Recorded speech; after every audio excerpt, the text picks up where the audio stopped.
The government called the ruling erroneous and said it endangers the public during a humanitarian crisis at the southern border.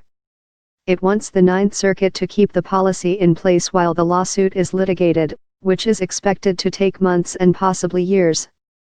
Immigration attorneys argued that the policy was putting the lives of asylum seekers at risk by forcing them to wait in violence-plagued Mexico and said Seeborg's ruling was already having an effect.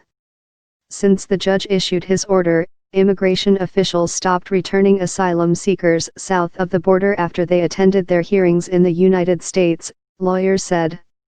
"I haven't heard of anyone who's been sent back since the judge's order on Monday," American Civil Liberties Union attorney Judy Rabinovitz said. She added later that she was hopeful Seeborg's ruling will go into effect in the end. The new policy started in January at the nation's busiest border crossing in San Diego, and the government was starting to expand it. At a Wednesday hearing in El Paso, Texas, Nicholas Palazzo, an attorney for Las Americas Immigrant Advocacy Center, told a judge that his Salvadoran client feared returning to Mexico. The man was allowed to remain in the United States, signaling a change in the practice. The Mexican government says more than 1,300 people were returned to Mexico under the program.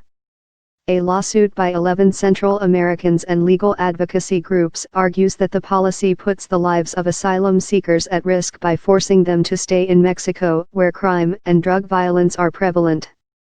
The Trump administration says the policy responds to a crisis at the southern border that has overwhelmed the ability of immigration officials to detain migrants. Growing numbers of families are fleeing poverty and gang violence in Guatemala, Honduras, and El Salvador. Melly reported from Los Angeles. Associated Press writer Elliot Spagat in El Paso contributed to this report.